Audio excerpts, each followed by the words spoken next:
only 26 available today. So Edward Kohope and Nicola Mellini will know they have a very much outside chance.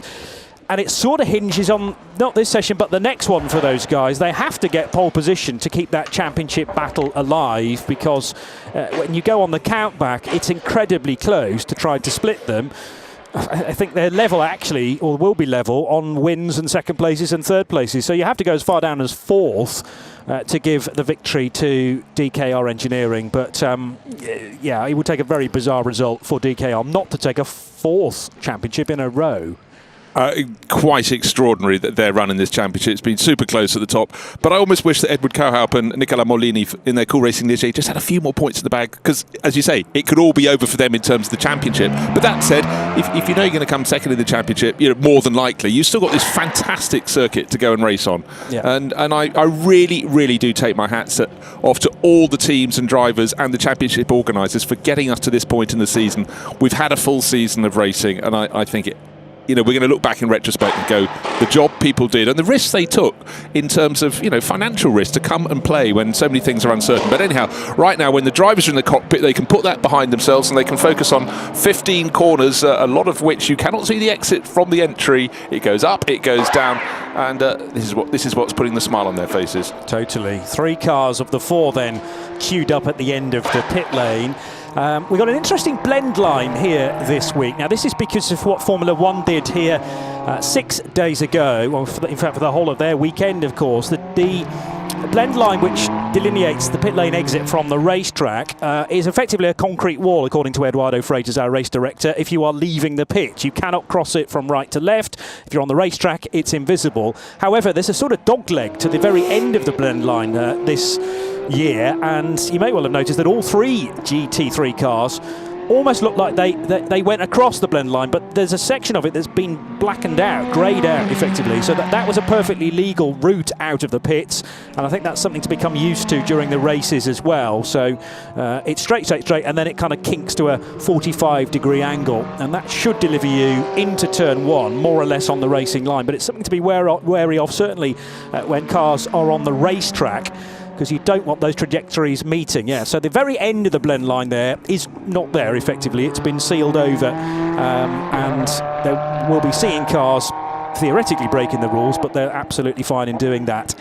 15 minutes, already a minute and a half into that then, and this circuit is 4.6 kilometres. Up and down all over the place. It's a fabulous roller coaster ride, as Bruce was describing, and this final corner, renumbered 15 after the resurfacing. We used to know it as turn 16 actually, but there has been a fair bit of renumbering to the corners year on year when we were last here, in October 2019. So out of 15, you then have an incline to the start-finish line, which is dead flat, as it must be when you're building a brand new circuit. Yeah, that's the weird thing when you've swept through 15, carrying as much speed as you possibly dare. The fact it's quite weird not to be able to see the start-finish straight. You see the approach, you see the rise, and one thing all the drivers are alerted to: do not run wide out of turn 15, because over the years we've seen Paul Portimão famously spinning into pit entry, way short of the pits, but putting the car sideways. Nobody else could get into the pit, so it was a major concern. So Eduardo Freitas is very much saying, well, he made it absolutely crystal clear to all drivers in this series, the Michelin Le Mans Cup and the European Le Mans Series and the Ligier support race and the Alpine support races, about where he expects them to be and how many wheels they're allowed out over the edge of the circuit. He wants to keep their wheels, at least 2 of them, on the black stuff within the white lines, and anybody constantly transgressing, they're going to be watched and they're going to be punished. It's crystal clear. Yeah, and those track limits are observed purely by the human eye of Marshall's observers on the site itself, rather than any sensors or cameras that can be looked at a later date. But track limits particularly being observed out of turn 1, which is the high-speed right-hander, out of turn 4 as well onto the straight that leads into an ideal overtaking opportunity, which is the downhill approach to turn 5, that hairpin underneath the side of the rotunda there. Out of turn 8, a classic place to run a touch wide on the exit, and then also 15, the final corner, which is exactly where Nicky Leutwiler is now, about to cross the line and tick off a first flying lap. So this will give us an indication of a ballpark number for PZ Oberer Zürichsee by TFT, their only Porsche in the entry, the other three cars being the Ferrari 488, and it's a 144.119 then, offered by Leutwiler. It's been a good season for what I like to abbreviate to TFT Racing. 2 class wins out of 6 events, and the last one, they finished 8th overall at Monza. You know, phenomenal run. Nicky Leutwiler, such a fan. He doesn't always have a teammate over the years. He's quite often done GT4 type races on his own, you know, against regular 2-car rivals. But having Porsche, having Julian Andlauer, very, very big helping hand. So the Swiss team, you know, come here with high hopes. 1 minute 44.1 seconds, nobody yet under 1 minute 50. So, okay, he's been straight on the pace. And the rivals, Michel Bronicheski, John Hartshorn, both in those Kessel Racing Ferraris, being a little more cautious. And Rino Mastronardi, he's got the title in the bag. He sort of ambled out of pit exit in the number 8 Iron Lynx Ferrari. He'll be winding up. We'll see him put in a quick lap very soon indeed. But already on this next lap, Nicky Leutwiler's got his tail feathers up and he's picking up the pace as he goes. So stretching his advantage. At the moment, it's 2. At the moment, what am I talking about? It's 6 seconds. That's irrelevant because clearly Rino Mastronardi will get close. Well, not that close. He's 3 seconds down, but his first flyer on the board. 1 minute 47.6 seconds. So Leutwiler top after just over 5 minutes. You mentioned his victory last time out with Julian Andlauer at Monza. They had to do that the hard way as well, having had all times deleted from the qualifying session earlier on in the day. Nicky not too happy with that, quite vocal in his dislike for the deletion of times, but they made the best of a tricky situation, and actually the hard work was done by Leutwiler to get it through the field safely. As you said, overall position most impressive. That might have been the race where we had a GT3 actually lead the race because of how the LMP3s pitted at roughly half distance. So we had a couple of GT3s, I seem to remember, overall leading midpoint. And then Julian Andlauer just rock solid for the whole of his stint and had an awful lot of pressure from behind, but just soaked it up as we've become used to for the young Frenchman.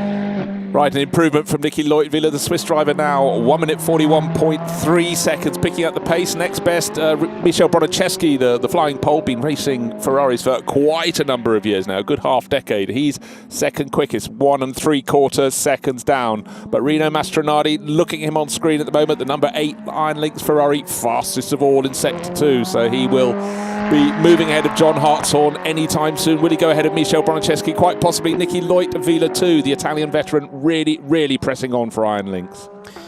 Yeah, so middle sector very good for Mastronardi, although he ran a touch wide there on the exit and the car grounding out briefly, the number 8. This will be a good time, but I think there's a slight question mark regarding his line exiting turn 15. For the time being, he does go to the top by 98 thousandths of a second, a 141.220.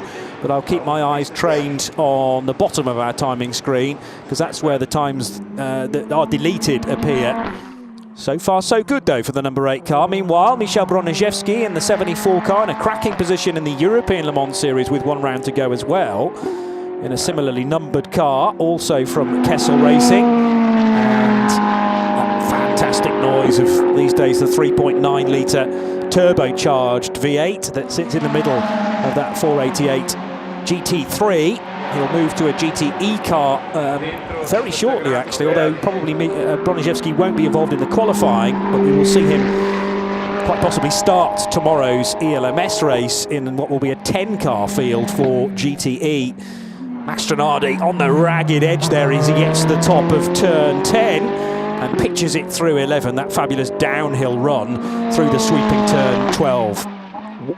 Turn 11 is just brilliant. When you're up there for the first time, if you're going around in a road car, you cannot see the road. It drops away so much. Your bonnet's out in front of you, down into the dip, the compression, then up to 12, just flicking to the left. And then a tighter corner following at turn 13. Slows you right down, and then you build it up through 14. Looking now at Mastronardi. Purple in Sector 1, purple in Sector 2. Oh, all those 4 tyres within the white lines. I'd suggest, I'm sorry, were 2 of them within the white line. Maybe not, but he's going to improve. 1 minute 40.6. He goes clear by 2/3 of a second from Nicky Leutwiler. Michel Bronicheski fighting back on the next lap. So Leutwiler fastest early on. Looks like he's going to be shuffled down the order a little bit more. His pace has dropped away, but the charging Ferraris are coming good. Iron Links to the top with Rino Mastronardi. Michel Bronicheski picking up the pace. He's third. He should be going second in that 74 Kessel Racing Ferrari. They're all improving, though, generally speaking, and this is the beauty of a Le Mans Cup, Michelin Le Mans Cup qualifying session, in that the bronze has to do the qualifying. You need at least one bronze in your two-driver combination, and it's very much the responsibility of the lesser experienced and generally less quick driver, although they continue to find pace, and that's the great thing about these sessions. You can't take your eyes off them, because invariably the best time of the session appears right at the end. Rino Mastronardi putting in some hard work midpoint here, and a much more comfortable margin to be resting on. 0.6, nearly 0.7 of a second, rather than those 98 thousandths that he had earlier on. Yeah, super close between the next two. Michel Bronicheski, his best 1 minute 41.6, and so is the best from Nicky Leutwiler. Sorry, that was their last lap. Sorry, it's 1 minute 41.3 versus 1 minute 41.6. Fourth place at the moment, John Hartshorn, 1 minute 44.672, but quite right, Johnny, the session 15 minutes in all, but with just over 5 minutes remaining. John Hartshorn still picking up the pace. He's still improving lap on lap, but it's the man in with the title in the bag in the GT3 class. It's Rino Mastronardi, another lap about to go on the board. His best 1 minute 40.6 seconds. Oh, he gets within 16 thousandths, so consistency too.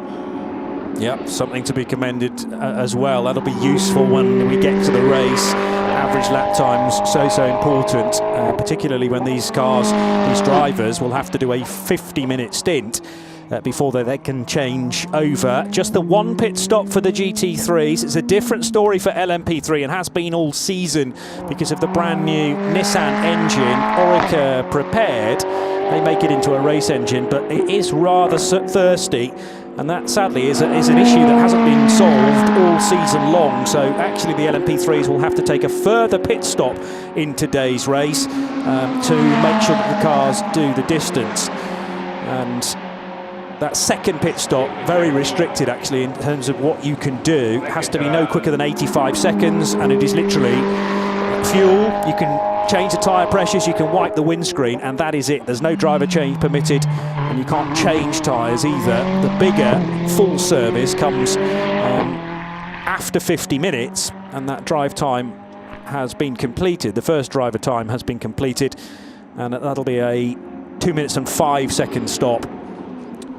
Meanwhile, John Hartshorn reaching the base of turn 1, heading through that pretty rapid right-hander, and then quickly followed by the right-hand kink, which really isn't a corner when you drive these race cars so quickly through it, but you leap on the brakes then in time for turn 3, that almost hairpin bend. Then the track very quickly moves to the left. It's easy to run wide on the exit at turn 4 and drop all 4 wheels over the white line. There'll be a few guilty of that, I'm sure, when we get to the race. And then that great overtaking opportunity, which is where John Hartshorn has just gone through the hairpin bend at turn 5. Yeah, turn 5, you then snap uphill. He's quickly gone through the kink at 6, 7 and 8, rising all over again. Well, that's the story of the lap. And again, just want to reiterate, the drop from turn 11 into turn 12 is just brilliant. I mean, it puts your heart in your mouth, or just that feeling like going over a humpback bridge, but far more speed with the requirement of being in the right position for the next corner. But for the crews down in the pits, looking on, waiting for their turn. The P3 runners will be out very soon indeed. To see who's going to go to the top of the charts in that 15-minute qualifying sessions. This one very much in the pocket of Rino Mastronardi. Good early pace from Nicky Leutwiler. Michel Bronicheski got close, but we have Ferrari, Porsche, Ferrari. That's the order with 2 minutes remaining. And there have been a couple of laps deleted very recently, but they don't actually affect the order that was set in the middle portion of this session. So the Porsche has had 1 lap deleted. That was because of track limits on the exit at turn 1. And the John Hartshorn Ferrari has also had lap 6 and 7 taken away from it after a track limits breach on the exit of turn 8. So that's that area where you start to gather pace through the left-hander at 9 and up the hill towards 10. But again, very easy to make a slight error on the exit at turn 8. John Hartshorn, this might be the moment actually where The car just skipped a bit too far wide. That was early on in the lap, and he's now leaving turn 5, pulling another gear, heading up the hill. John still in search of his first podium with Ollie Hancock. They started the year. Oh, it was a spin. I wondered whether the sort of speed that John was leaving turn 5, that was indicative of a moment. Wasn't quite sure, but yeah, briefly facing the wrong way there, Bruce. Entirely so. I thought exactly the same thing. That's not John. That's the 74. Oh, you're quite right. Beg your pardon. So actually, Broniszewski's had a moment there. And no other cars involved, thankfully. No, he wasn't that far behind Nicky Leutwiler's Porsche, but again, it's trying to get the power down just a little bit too early. Coming out of turn 5, you've got the up to the crest at 6, dip down to 7, up again to 8, and that's where a lot of drivers, it's very hard at turn 8 because you're turning up with the gradient, but it's fairly flat when you get to the apex there. A lot of people just wash out wide onto a bit of the track they couldn't see at the point they turned in. So here is the man that's fastest of all, Rino Mastronardi, coming down into turn 5, the corner in which quite a few of the rivals have had problems. He nails it perfectly well, up the rise to turn 6. It's a quick flick to the left, and then a little drop down towards turn 7, reaching turn 7 just now. Let's take a look at the climb. This is turn 8. And again, TV flattens it out. When you walk it, your calves tell you you're going uphill, over the crest, down into the dip, and then starts to go up quite tightly, quite quickly, up to turn 9. Little kink to the left, and then it flattens out. You think, hurrah, hurrah. That's turn 10 behind him. Now, turn 11, you can't see the track. Now you can see it when you're over the... It's just brilliant. And when you're spectating, overlooking turn 11, the cars just disappear, almost like down a cliff face, and then pop up again at turn 12. Yeah, so several times around this lap, your stomach will be in your mouth, but you have to try and ignore that and gun for a quick time. Rino Mastronardi's pretty much done all that he needs to do, though. The gap hasn't changed at the head of the order. It's still 0.6 of a second. But Nicky Leutwiler on his last lap has banged in the fastest first sector time. He's improved on his second sector time. The target, 1 minute 40.635. It's not going to be improved upon by the man on provisional pole, but provisional pole may not be good enough. Can Nicky Leutwiler find effectively 7/10 of a second? He's certainly doing a brilliant job in the TFT Racing Porsche. Not far to go now, sweeping around the lap. Well, this is his great opportunity to try and nab pole position from Rino Mastronardi, who's parked it up in the pit, so won't be able to reply. The clock is at 0 anyway. It is an improvement, but he only gets a further 0.4 of a second shaved off his time, and therefore not enough to leapfrog Rino Mastronardi to the other side of the grid. But he gave it a good go there. And within 1/4 of a second in the end, the Porsche was with Rino Mastronardi, another pole for the year, and I make that number 5 then, after they struggled for the second visit at Ricard for the 120 race, the 120-minute race at Le Castellet, and then the first round of the Road to Le Mans, which supported the 24 hours. They missed out on pole position instead to Michel Broniszewski. But yeah, otherwise, it is a exemplary record for Rino Mastronardi, and that's testament to, you know, this 106, now 107 points tally, and he's already champion with a round to spare. Yeah, Rino, put him in a GT car. He's been doing it for 2 decades, and put him in a Ferrari, better still. So there is the confirmation at the end. Just under 1/4 of a second. Really good push by Nicky Leutwiler. It looked as though Rino Mastronardi had it all totally under control. But that's the thing. If you've just started the final lap while one of your rivals isn't able to do so, you've got that chance. And certainly there wasn't too much crowding out on the track. So it was a clear run around the 15 turns here. And what a great circuit it is. Yes, the GT3 field is left a little bit wanting, purely because I think it's the end of the season. There is a championship already decided. Logistically, it's still incredibly difficult to get race cars to race tracks as well. And depending on where these teams are based, Portugal, if you're going by road, you have to travel through Spain. That in itself offers some problems logistically too. So I understand the reasons why GT3 is a little bit of a depleted field this year, but otherwise, I mean, it's been great. And we had a stellar turnout of GT cars for the Road to Le Mans events as well back in September. And interest very high already for the 2021 version of the Michelin Le Mans Cup as well, both in LMP3 and in GT3. The calendar announced last time we were racing Monza So there we go. There is a slight adjustment in the points as well. Puts the Iron Lynx team a further point ahead on 107. As I said, though, they've already sealed the championship with only 25 points now available for the race later on today. Kessel Racing 74, second in the championship, 67, who are not here this weekend, third. So being threatened for that third position by the TFT Porsche if they score well. And indeed, if they manage to repeat their Monza victory here in Portugal, that could look very nice for them in the championship. Nicky Leutwiler and Julian Andlauer. So 15 minutes done for the GT3s. We'll move forward now with the LMP3s. They get another 15 minutes as well. And 17 cars, all being well, to take part in this session with some returnees. Rinaldi Racing did not appear, I remember, at Monza, but both of their cars appearing again on the entry list. So 55 and 66 for Alexander Matschel and Nicola Barone, who is the 19-year-old Argentinian, taking his first action in the Michelin Le Mans Cup. Looking forward to seeing how Nicolas gets on then. And the 66 Rinaldi Racing car is again Steve Parrow and Dominic Schwager. But as far as the championship is concerned, now there is a story to tell regarding Jean Glorieux, because for family reasons, Jean cannot be here in Portugal. And that sadly means that if DKR Engineering do take the title, it's going to be Laurence Heur who will be driver's champion, and Jean will miss out because he won't be able to score today.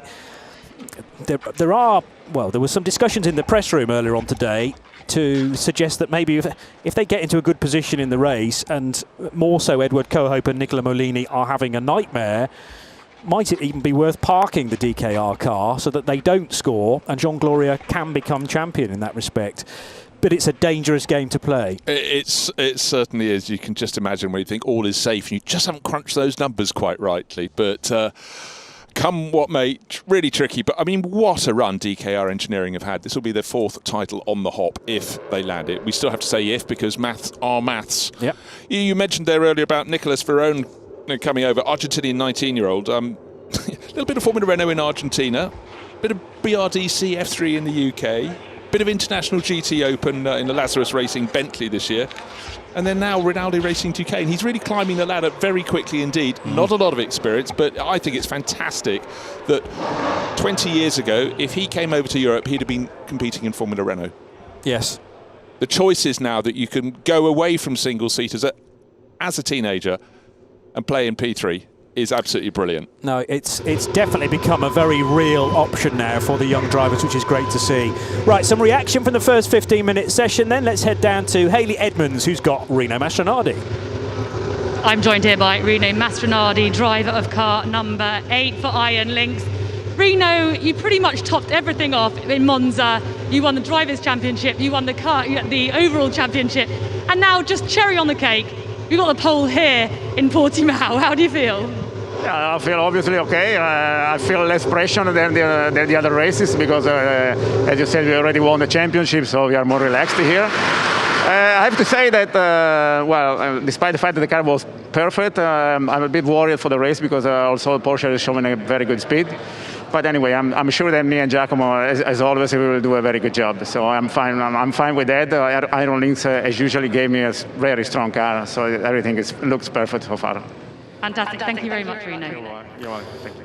That's an interesting point he makes, though, feeling a little bit of threat from Porsche, and that's been the case for much of the year, actually. They were level pegging for the first race in the road to Le Mans. Of course, Nicky Leutwiler had that difficult moment that just before the start of the second race, Saturday morning, on a damp track, he lost the Porsche and he crashed heavily into the concrete through Dunlop Curve. However, put that behind them, and then the next race at Monza took victory. And yeah, there's a real threat of that Porsche scoring well. And it's great from Rino's perspective that even though he sealed the championship and they've got the invitation to Le Mans next year, he's still desperate to win today's race. Johnny, cut a racing driver in half, and if you cannot find the will to win, they shouldn't be out there racing. And Reno's been, he's been doing it, as I said earlier, for decades. He tried his hand at single seaters, moved across about 20 years ago to GT racing. It's just been a backbone. But I defy any driver at this stage in the season. It's always been very tricky for everybody not to want to come out and play here at the Algarve International Autodrome. I think it's a brilliant place, and for a lot of the drivers, if you don't go racing, you lose your mojo. And this year, I think, I said it before, I'll say it again, I think massive tribute to everybody who's kept it going through 2020, and it's what they're about. A lot of these drivers are very successful businessmen who this is the counter, and I think in a year that's been so difficult in so many spheres, it sort of grounds you again and reminds you that there is good stuff out there if you can go and find it. Yeah, and of course we weren't racing this year in this particular championship till the 18th of July. And then the rounds came thick and fast, a couple in August with the visit to Spa, the second weekend of that month, and then the second trip back to Paul Ricard. That was originally billed to be Barcelona, but because of the COVID-19 situation in that northeast corner of Spain, it meant it wasn't possible to travel there, so we went back to Le Castellet for a Saturday afternoon race, because of course the ELMS event took place that evening into the night. Then the two races at Circuit de la Sarthe in support of the 24 hours, one sort of midweek and then the second one Saturday morning, and then to Monza as well. But yeah, the tracks that we are still able to visit in this trying year, when it looked very bleak back in March and April, we've practically got a full season here for the Michelin Le Mans Cup. So well done to all involved. A real shame we still can't have fans on site. Desperately want that to change for next year, and if you are enjoying this wherever you may be around the world, then we're missing you, and we'd love to have the grandstands full of people again, but I'm sure that will be possible at some stage next year. We are moments away then from the 15 minutes starting to tick down for these LMP3s. A little bit of a race, I'm sure, down to the end of pit road to be the first out. One or two, though, holding back in the working lane, I notice, as the green light is now displayed. And a long line of LMP3s, whether they be Ligiers or Duquesnes, head out onto track. Remember, they're all powered by the same type of Nissan engine, 5.6 litre V8 these days. Very thirsty bit of kit, though. I'm sure the consumption will be sorted out, rectified, redesigned over the winter period, but it will mean that these cars have to stop twice in their 2-hour race later today. They do make still one of the best noises in motor racing. The rumble, we were listening to them from outside the track this morning, staying in some apartments just beyond turn one, and it was, I said, it's just, even if you aren't into racing, it's just a wonderful sonorous rumble in the background. I used that term last weekend, and someone said, was that a band from the 1980s? Sounds like one, yeah. Did they support Black Sabbath? It's a great title if nobody did steal it. One for the future, maybe. Team Virage, who topped free practice 2, have a completely different lineup, which we should mention. Alessandro Giretti, the 18-year-old Frenchman, a star to watch out for, I think, joined by Miguel Cristoval, who is Portuguese and I think hails from Lisbon. So a reasonably short drive to get down to Portimão here, and he'll have lots of experience of this track, I'm sure. But that 12 car could well be one to watch as far as the overall win in today's race is concerned, and that will pose a problem quite possibly for Nicola Mellini and Edward Cohope as well, who are desperate for a pole position in this session and also a race win later today. That's the only way they can nick the championship from DKR. Yeah, that combination, I thought, well, it's an interesting car. It'll be in the field somewhere, but I was really taken aback to see it at the top. But Miguel Cristoval, researching his background, I knew he'd raced in GT4 in recent years. What I didn't know until a couple of days ago, he competed in 2 rounds of the World Rally Championship in 1998 and 1999. So I would presume the TAP Rally of Portugal, or whatever the World Championship round was. I guess he came down the back roads from Lisbon, a little bit of sideways gravel action, but great. And for him to step up to P3, he's been racing GT4 cars. It's a big old climb, but what a circuit to do it on. Effectively his home circuit. Of course, Estoril is really his home circuit, but increasingly this is where you have to be in Portugal, Johnny. And the Formula One fans who discovered this circuit last weekend, remarkable. It's been open for 12 years, but you can see why. It's just a brilliant place to go racing. So let's see who's going to come out top. But just to reiterate what Johnny was pointing out, that point for pole position is still important, very important indeed, in terms of just keeping the championship battle tight. Are the front runners going to be the front runners? To have a new car coming in from the flanks, not a new car, the Team Virage Ligier, but one with a completely new lineup. And for Alessandro Giretti, great to have again, we were just talking about this, youngsters, teenagers coming up, turning their back on single seaters and going up from Formula 4 in short order to P3. It's an unusual career route, but it's clearly one that's really starting to open up for them, as a lot of drivers look to the future and look to prototypes and GTs. It's a different mix to how it was 20 years ago, but certainly times are changing, and I think for a lot of these drivers to drive a prototype, I was never quite sure about P3. I have to keep owning up to this when it was launched, but I could not have been more wrong. And it's opened up in a way that I didn't expect. I thought it was all going to be gentlemen drivers just wanting to move up from a GT to drive a prototype, but now to have young guns coming in as well, it's got a life that I didn't expect. So I'll stand outside, face the wall for 5 minutes in shame at my failure to interpret a trend that's opened up, but it really has got legs. And now, of course, with the Asian Le Mans series, these cars all around the world and building up in the States as well, yes, year on year, it's I couldn't have been more wrong. So I own up and I apologise. Well, quite right too. Yes, but we're all allowed a little error, a mistake, misjudgment. I'm not sure anybody could have predicted the explosion of this category, but as you say, worldwide now, with a class dedicated to it in the IMSA WeatherTech Sports Car Championship for 2021 as well. Lap 2 for cars 10 and 6 already deleted, so that'll be the first flying lap for Rob Hodes and for Jacques Wolf in the CD Sport car. There was also an interesting message at the start of the session on our screens saying that the car behaviour for Tony Wells and Rob Hodes is now being investigated at the start of qualifying. So whether that's alluding to how they left the pit lane, maybe there was much weaving of tyres early on, not sure, but that will be looked at. I think it might be because there was a queue of cars. I think they were second in the queue and they held right back and delayed everyone else. That was just a thought that flashed into my mind, but hardly heinous, but anyhow, it's being looked at. But the car top of the charts, Rory Penttinen, clear by 1.5 seconds at the moment, so the Finn didn't bother hanging around in terms of getting out there and pressing on. So really going very well indeed for Cool Racing. Graf in second place and Cool Racing with their second car. In fact, we've had a change because Maurice Smith has gone top. Sorry, of course, Graf is Rory Penttinen, and now it's all changed at the front. Mühlner Motorsport go top. Moritz Krantz is going to keep on changing. He's 1.8 seconds clear of Maurice Smith. Wow. So Moritz Krantz has decided he needs to get back pretty quickly to the pits for a coffee or something. He's really flying. Nicola Mellini with traffic behind him, but he's cleared most of that tricky vehicles out of turn 4 and into turn 5, so that might have posed him a slight problem. Just wondering whether you need a car in front of you to generate a bit of a tow down the main straight, or will it be more of a distraction when you weigh it all up, and is it better to be clear of those cars? Definitely this session far busier though than the GT3s, with all 17 cars now circulating, and the 37 car is just getting to the rise at turn 10 and 11 with some time to find, because Mellini down in 11th as things stand. A blink of an eye ago, he was third and his teammate Maurice Smith was top, looking good for Cool Racing. But these times, they're getting quicker and quicker. Nico Mellini, quickest in Sector 1, quickest in Sector 2. The target time, 1 minute 37.2.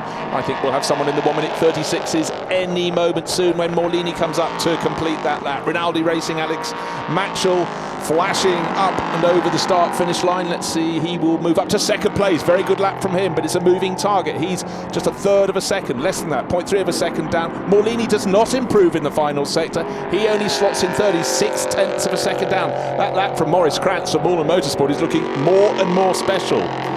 Moment or two ago, there was a spin for the United Autosports LMP3. That's the 24 car, which has lost it at turn 3, while sort of coming through 2 and into 3. Daniel Schneider with the error, and that will have flat spotted his Michelin tyres. Looking to rejoin now when it is safe to do so, but with such a busy session, he had to wait for a couple of cars there to whip by before locating first gear, and now starting to scrub those tyres as well, free of the dirt that he's picked up.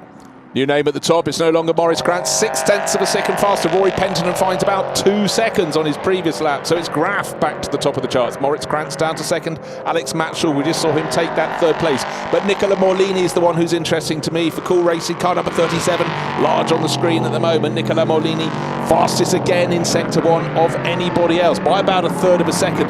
I don't know what went wrong in sector number 3 on his previous lap, because sector 1 he was quickest of anybody, sector 2, and then he still only came through in 3rd place. Was the traffic? Did he make a slight mistake? But so far around this lap, his middle sector not as good as it had been the previous time, but still, the body language of the car, going through the drop of turn 14, the track falling away, trying not to let it run too wide, and then he's going to sweep down into turn 15, this final corner that has, again, that wonderful bowl-like effect, Johnny, as you drop onto the start of the climb, 2 over the start-finish line, and he goes top, no surprise.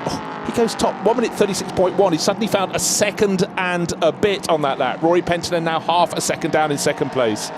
Mellini properly on it for, well, all of the corners, frankly, but I loved watching him come out of turn 11 as he was scrabbling for grip all over the curb there, and looked to be actually nowhere near the apex at 14, but it worked for him, that middle lane round the arcing right-hander towards the end of the lap, and he found the pace and is on course now then for a 4th pole position of the season, and this is the one they desperately need to try and keep the championship alive. So 37 tops the times by nearly half a second from Rory Penttinen, and he in turn is another 4/10 quicker than Maurice Krantz. It's stringing out quite a bit out front, and I'm sure there is pace to find for those behind. And for some who've exceeded the track limits, it's cost them dearly. Alexander Matchell was running 3rd. He's now down last of the 17 runners, exceeding track limits. He's nearly 6 seconds down on the ultimate pace, according to the times on the board. But with the ones that he's lost, that should have him just about a second off the pace. So the clock counts down just over 5.5 minutes remaining in this session of Alexander Matchell. Rinaldi Racing wanting to end the season on a bang, particularly, Johnny, you said they missed the previous round, back with their startling black, yellow and livid green colour scheme. Looked fantastic in the sunshine, but he won't be feeling fantastic with 17th position next to his name. Mellini clearly loving this place. He's going quicker again. Purple times through 1 and 2, and we'll head across the line surely to extend the gap. Yes, by nearly 7/10 of a second. He's just done a 1:35.919. And looking to see whether Wolfgang Triller is anywhere close to maybe wrestle a point away, and he's down in 8th. Remember, no Jean Gloria, who runs for DKR Engineering and has done all season. Jean not able to be with us here in Portugal this weekend, so Wolfgang Triller steps in instead, and for the main part doesn't have the speed of the Belgian. So 9th place now for Wolfgang Triller, and Cool Racing on course for that point they dearly want.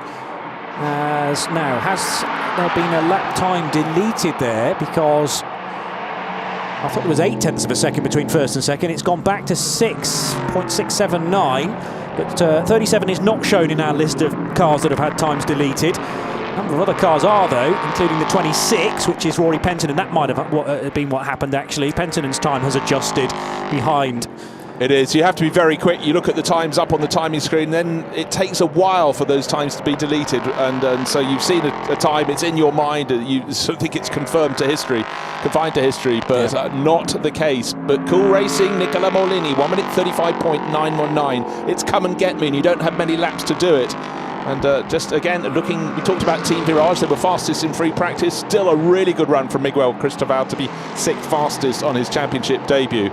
And you know, that may not last. In fact, he's just gone down to 7th. Who's improved? It's John Showerman for United Autosports going up into 5th place.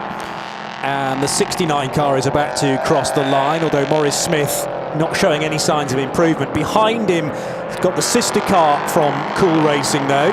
So those two cars circulating virtually together. I wonder whether the 69 is looking to try and do the 37 of Nicola Mellini a bit of a favour and tow him along this long straight at the Algarve International Circuit. Also crossing the line is the 7 of Tony Wells. Nielsen Racing currently in 7th position with a 1:37.8, and that was an improvement.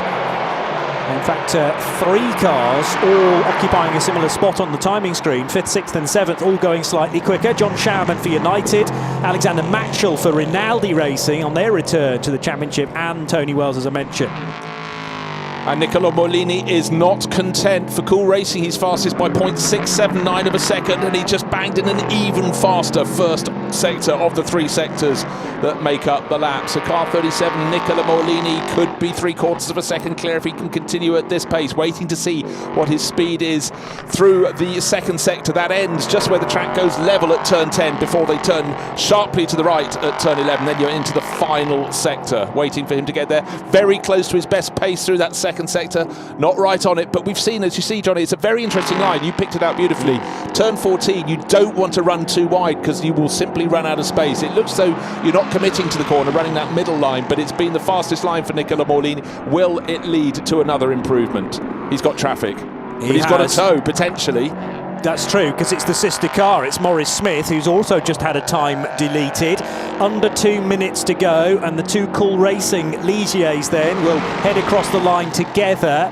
There's just more than a lap time to go, so they'll get this one they just started and one more. Neither improved, but there is still that wriggle room to maybe pluck out a good time from Maurice Smith's perspective and get a front row finish for Cool Racing. Yeah, 1 minute 36.089 was the best time there for Nicola Mellini. Not quite close enough to improve on his time, but still 0.4 of a second quicker than the best the rest Rory Penttinen has managed. So the form is there for Nicola Mellini.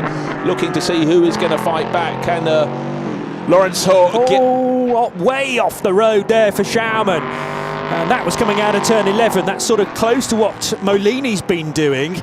But that was through the gravel track, and the car actually took off briefly, Bruce. Well, massive heart-in-mouth moment, because you can't see the track when you turn into the corner, it drops away. But when he came over the crest, he couldn't see the track. He could see the red and white checkers on the outside and the green beyond, and the gravel trap beyond that. Kiss that gravel trap. That was a massive save. Kept the car straight, though. Oh. So Daniel Schneider it was, not John Schaumann. Schaumann's in the sister car. My error briefly there. The 23 fifth. And Schneider, who's already had a slight off at turn 3, that will certainly have caught his attention. Thankfully, still got 30 seconds left on the clock though, so he'll get one more go at this. And Daniel Schneider down in 15th, desperately trying to improve. Absolutely so. There will be no improvement for Nicola Mellini. He's backed out of it. Maurice Smith, who was just in front of him, obviously got too close to Maurice Smith, but Maurice is pressing on and is picking up the pace. He's put in his best middle sector. He's 4th at the moment. He does need to find 0.6 of a second or more to move ahead of Maurice Krantz to go 3rd, but Maurice completing the session in style, and other drivers getting traffic in their way, including car 21. That's Maurice Krantz. For the checkered flag is out. There'll be surely no improvement from the Mühlner Motorsport driver. Will he hang on to 3rd place though? Unlucky. Traffic can just come and be right on the nose of your car, and it cost him the end of the lap. Yeah, so he'll cross the line, but I'm sure it won't be an improvement. It's a 138.924, so he'd already set a 137. So Maurice Krantz, 137.023. He was very close. Yeah, very, very close. But the 136 rather stands as his best lap of the race. But congratulations then to Cool Racing. They've done it. They got the point, and they keep just barely their championship aspirations alive. Nicola Mellini getting his 4th pole position of the season, therefore, as through the very rapid left-hander at turn 12 and up the hill as you head onto the brakes at 13 is the 23 car of John Schaumann. And this car in 5th, having set a personal best time through the first sector, but John backing off the pace, obviously thinking that the middle sector wasn't quite up to much, and that car will dive to the right and into pit lane. Meanwhile, the 69 car for Cool Racing is yet to cross the line, and Maurice Smith having done a 30.6 through the first sector, but again he's reined things back in the middle sector as well. So I would predict that Maurice Smith will head into the pits as well. Mellini, Penttinen, and then Moritz Krantz for Mühlner Motorsport will be the top 3 then in the session. But still, DKR Engineering have not managed to seal their 4th title in a row. And I just wonder whether nerves might be jangling very slightly at the Luxembourgish team. Yeah, Wolfgang Triller only 10th, but the trouble is with the only 10th, hey, there are 9 cars in front of you, but there are loads of cars around you. And going down into turn 1, it's a tricky corner here. And he's got to consider you don't want to be the billiard ball. That's true. You need to stay out of trouble, certainly. And all they need to do is finish the race and make sure they score, and that will give them the title. Some reaction, though, from Cool Racing now with Haley in the pit lane. I'm joined here by Edouard Gaupe, driver of car number 37 for Cool Racing. What a fantastic job by your teammate Nicola Mellini. He has clinched an essential point and of course pole coming into this Portimão. Yeah, Nico did another time a really good job in qualifying. With the point, we are mathematically still fighting for the championship. So this afternoon we had to do our race to win the race, and at the finish we will see where is the car.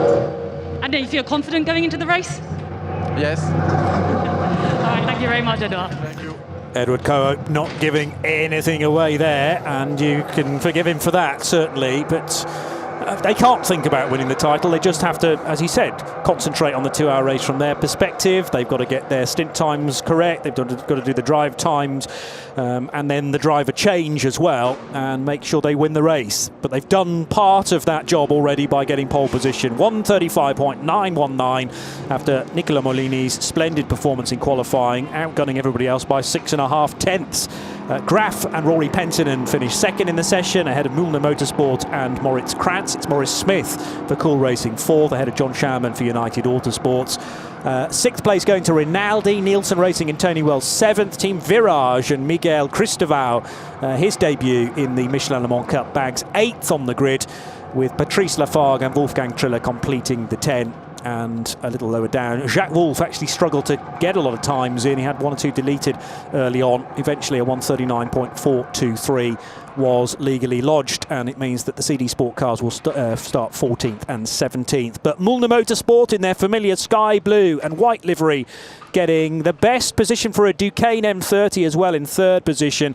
Rory Penttinen will start on the front row after his 1:36.598. The Finn was flying at certain points in that session, but he couldn't match the pace of Nicola Mellini for Cool Racing. Another pole sealed by the bronze driver, who's really making a name for himself in this championship. Edward Cohope, a talent as well. He'll do probably the second half of the race. We'll wait and see, but each of those drivers have to do a minimum of 50 minutes across the 2 hours. So congratulations to Cool. They inch slightly closer to a possible championship and to break the stranglehold that DKR have had for years. Promises to be, well, certainly the first few laps, Bruce, a very busy race later on today. And bear in mind a slightly unusual start time for today as well. Local time 2:50. Remember, Portugal though is an hour behind the rest of Western Europe, effectively. So if you're in France or Germany, that will be a 3:50 start through till 5:50. Join Bruce Jones and myself, Johnny Palmer, for that later on today. Bye for now.